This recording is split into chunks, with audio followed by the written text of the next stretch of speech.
ego or personality consist of these 5 groups. हमारी जो personality है वही हमारा अहंकार है, वही हमारा ईगो है।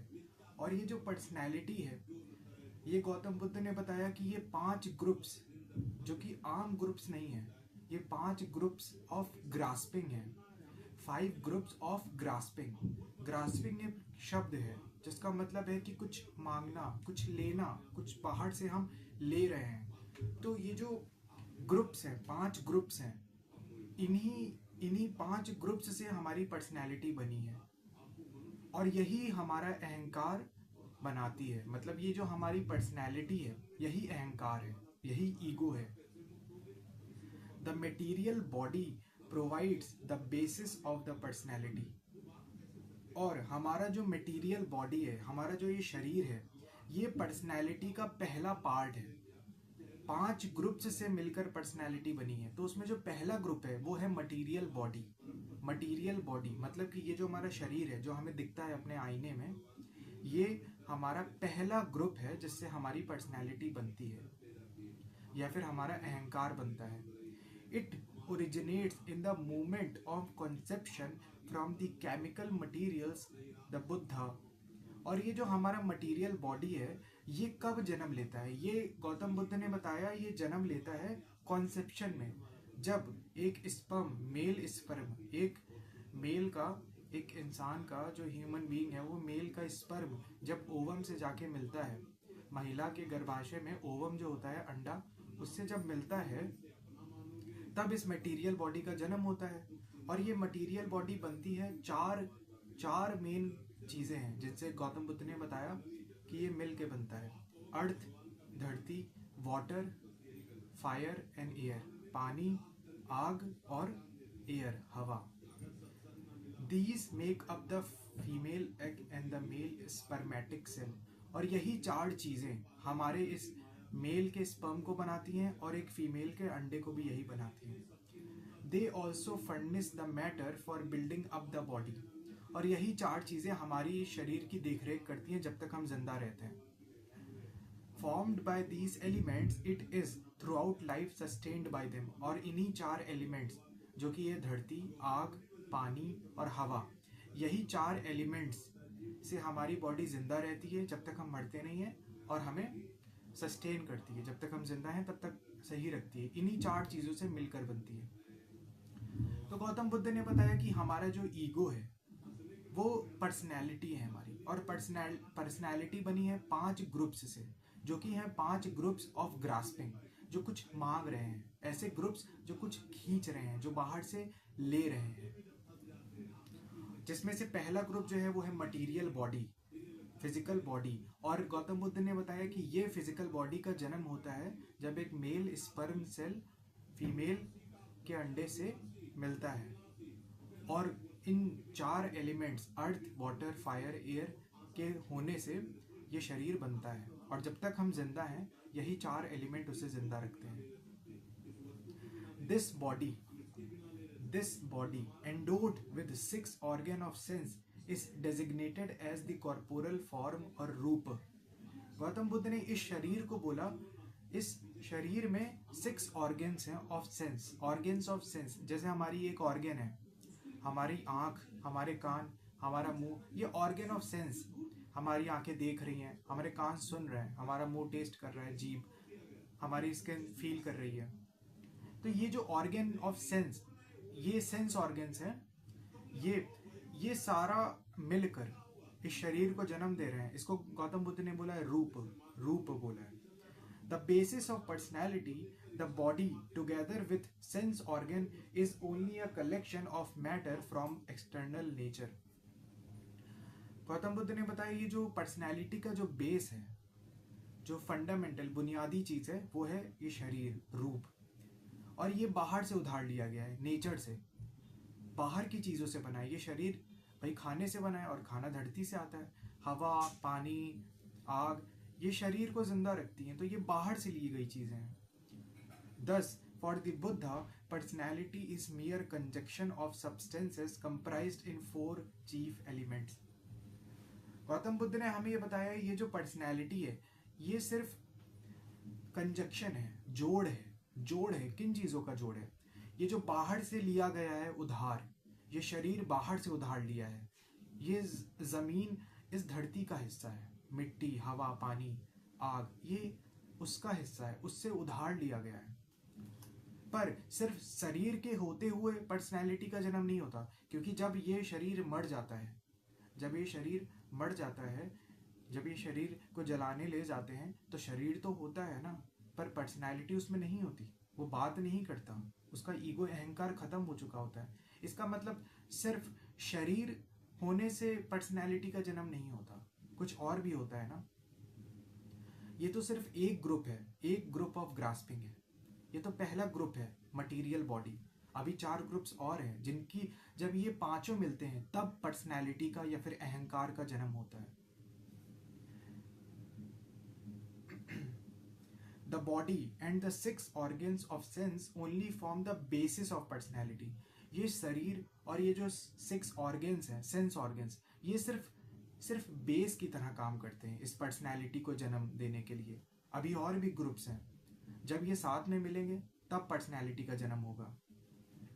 But for personality to arise there must be the 4 further groups of sensation, perception, activities of the mind and cognition. अब गौतम बुद्ध ने बोला कि पर्सनैलिटी को होने के लिए एक शरीर तो होना ही चाहिए, फिर और 4 ग्रुप्स भी होने चाहिए, 4 ग्रुप्स ऑफ ग्रास्पिंग और होने चाहिए, जो कि है सेंसेशन का group, perception, cognition, activities of the mind, मन में चलने वाले विचार। तो जब ये 4 ग्रुप्स मिलेंगे और जब ये शरीर होगा तब पर्सनैलिटी का जन्म होगा। अब this happens when the sense organs pursue their own particular activities, each one intercepting and gathering a definite quality of the external world. Gautam Buddha ने बताया कि इस पर्सनैलिटी का जन्म हो रहा है जब हमारे सेंस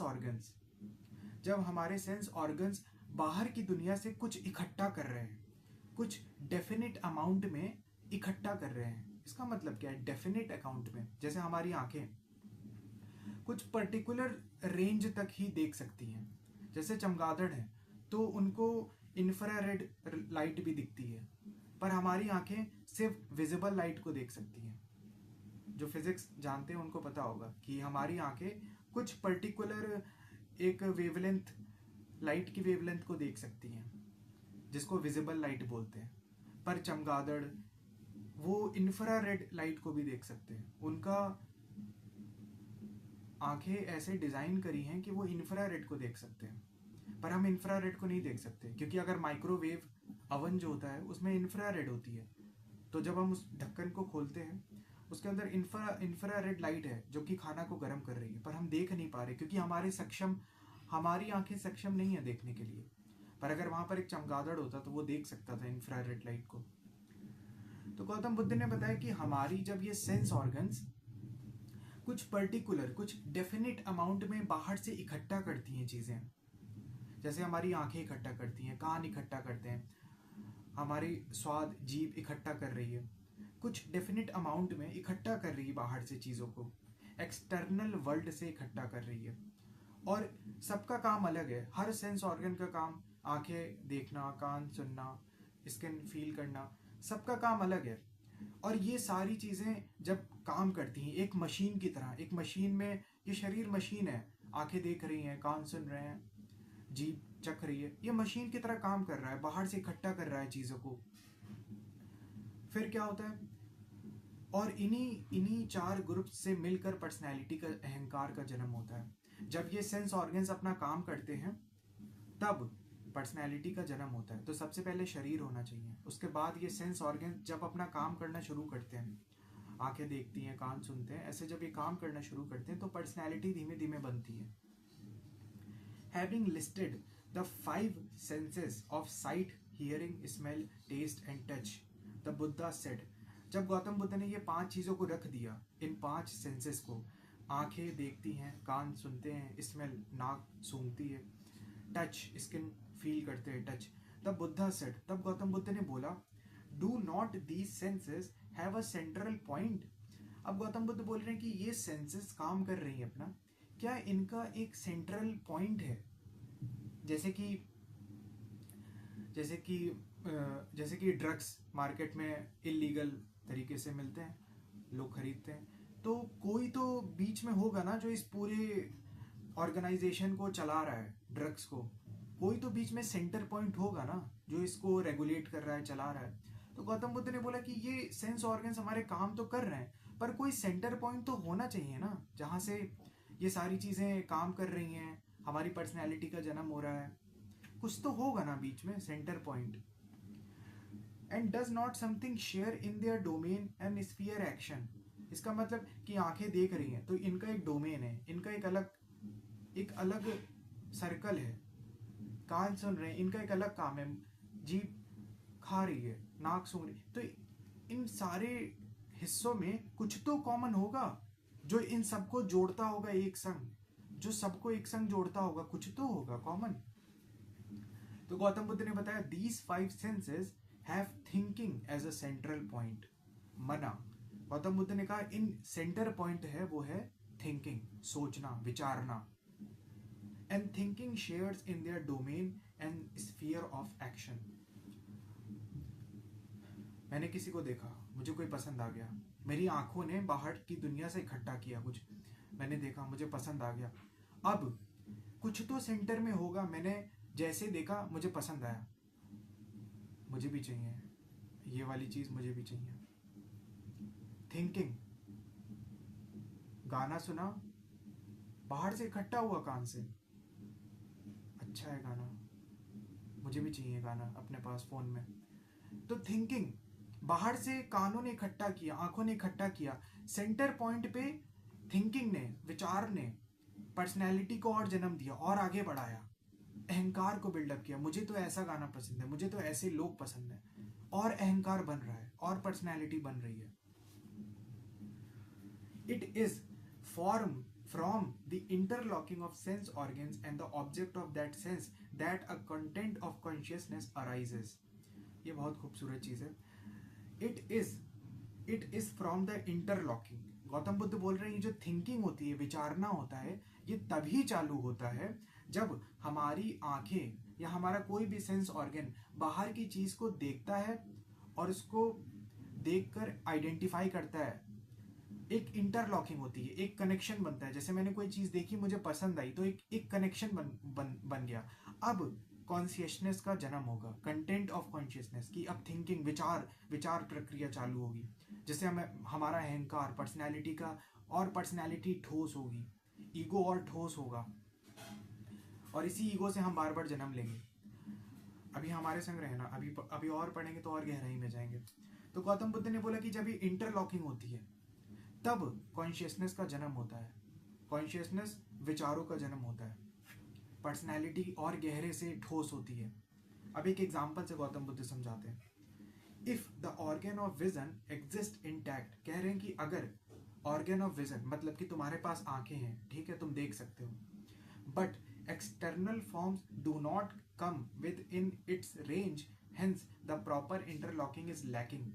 तुम देख तो सकते हो, पर तुम्हारी आंखों के सामने ऐसा कुछ नहीं है, ऐसा कुछ नहीं है जो तुम्हारी आंखों को कुछ वो कर सके, भड़का सके। तब क्या होगा? Then corresponding parcel of consciousness does not arise, तब कॉन्शियसनेस का जन्म नहीं होगा। And if outward form too comes within the range of organ of vision, और अगर तुम्हारी आंखें देख रही हैं और कोई ऐसी चीज आती है जो तुम्हें भड़का देती है आंखों से देखकर, बड़ा अच्छा है, बड़ा बेकार है, इसका मतलब इंटरलॉकिंग हो गई। जो बाहर का ऑब्जेक्ट है, बाहर के सामान है, और तुम्हारी आंखों ने देखा, इंटरलॉकिंग हो गई। अब कॉन्शियसनेस का जन्म हुआ, विचारों का जन्म हुआ। अब ऐसे गौतम बुद्ध ने बताया कि जैसे एक इंसान है, एब्सेंट माइंडेडली वो बस रोड पे चल रहा है, कुछ देख नहीं रहा है। अब उसकी आंखें तो काम कर रही हैं, लेकिन वो चला जा रहा है, कुछ ध्यान से नहीं देख रहा है, तो कोई कॉन्शियसनेस नहीं बन रही है। हो सकता है पड़ोस में कोई सेलिब्रिटी खड़ा हो, विराट कोहली खड़ा है पड़ोस में, वो चला जा रहा है खोया हुआ, देख, कॉन्शियसनेस का जन्म। और वो आ जाएगा घर पे। तुमने विराट कोहली को देखा रोड पर? नहीं, उसको कोई थॉट नहीं है विराट कोहली कहाँ, विराट कोहली नहीं था रोड पर। आंख तो थी ना, लेकिन इंटरलॉकिंग नहीं हुई, जोड़ कनेक्शन नहीं बना, बाहर के ऑब्जेक्ट से कनेक्शन नहीं बना। तो गौतम बुद्ध ने बनाया कि कॉन्शियसनेस का जन्म ही नहीं हुआ, क्योंकि आंखों ने देखा ही नहीं, वो ऑब्जेक्ट ही नहीं देखा, तो कॉन्शियसनेस का जन्म नहीं हुआ। अहंकार और पक्का नहीं हुआ और पर्सनैलिटी गहरे से नहीं बनी। The fundamental insight consist in realising that all cognition is directed outwards. अब जो मेन इनसाइट है जो गौतम बुद्ध हमसे बताना चाह रहे हैं वो ये है कि जितना भी कॉग्निशन है, कॉग्निशन का मतलब मन में चलने वाली हरकतें, मान लो कॉग्निशन, कि जितना देखना है, जितना सुनना है, जितना चखना है, ये सब बाहर की ओर मुड़ा हुआ है। ये बाहर की चीज़ें इकट्ठा कर रही हैं, ये सब बाहर का इकट्ठा कर रही है। हमारा जो कॉग्निशन है वो बाहर की ओर डायरेक्टेड है, बाहर की ओर, outward. Accordingly the essential and its whole domain are unattainable to it. और जो एसेंशियल है, मतलब जो हमारी आत्मा है, वो इस कॉग्निशन के दायरे में नहीं आती, क्योंकि हमारी आंखें बाहर देखती, कान बाहर सुनते हैं, जीभ बाहर चखती है। तो जो हमारी आत्मा है उसके अंदर की ओर कुछ नहीं है, अंदर की ओर कॉग्निशन नहीं है, सब बाहर की ओर है। ये पर्सनैलिटी बाहर की ओर है, तभी तो अहंकार है, तभी तो ईगो है, तभी तो पर्सनैलिटी, क्योंकि बाहर की ओर है सब। If the standpoint is grasped, it is clear that the processes which yields the total impression of personality and world are conditioned each by other. Gautam Buddha बोल रहे हैं कि अगर ये तुमको समझ आ रहा है तो ये बहुत क्लियर है, जितने जो प्रोसेसेस हैं जो हमारी पर्सनैलिटी को जन्म देते हैं, जितनी भी ग्रुप्स हैं, ग्रुप्स ऑफ ग्रास्पिंग, हमारी आंखें, कान, सेंस ऑर्गन्स, मटीरियल बॉडी, मन में चलने वाले विचार, ये सारी चीज़ें जो इस पर्सनैलिटी को जन्म देती हैं, ये एक दूसरे से कंडीशनड है। मैंने आंखों से देखा, मुझे अच्छा लगा, अब मैं वहाँ जा रहा हूँ बात करने, नहीं करने, मिलने। मुझे जीभ से अच्छा लगा, मैंने ऑर्डर किया, मैंने मंगाया। तो एक दूसरे से सब कनेक्टेड है ना। सब इसमें गहराई से सोचना पड़ेगा कि सब कंडीशनड है, एक दूसरे से कंडीशनड है। अगर सेंस ऑर्गन्स नहीं होते, अगर मैं देख ही नहीं पाता, तो शायद मेरे मन में डिजायर नहीं आता, ये कपड़ा अच्छा है, मुझे ऐसा चाहिए। अरे देखा ही नहीं, कोई डिजायर नहीं है, कोई कॉन्शियसनेस नहीं है। पर जब आंखें हैं तो मैं देख रहा हूं, अब मुझे कपड़ा चाहिए।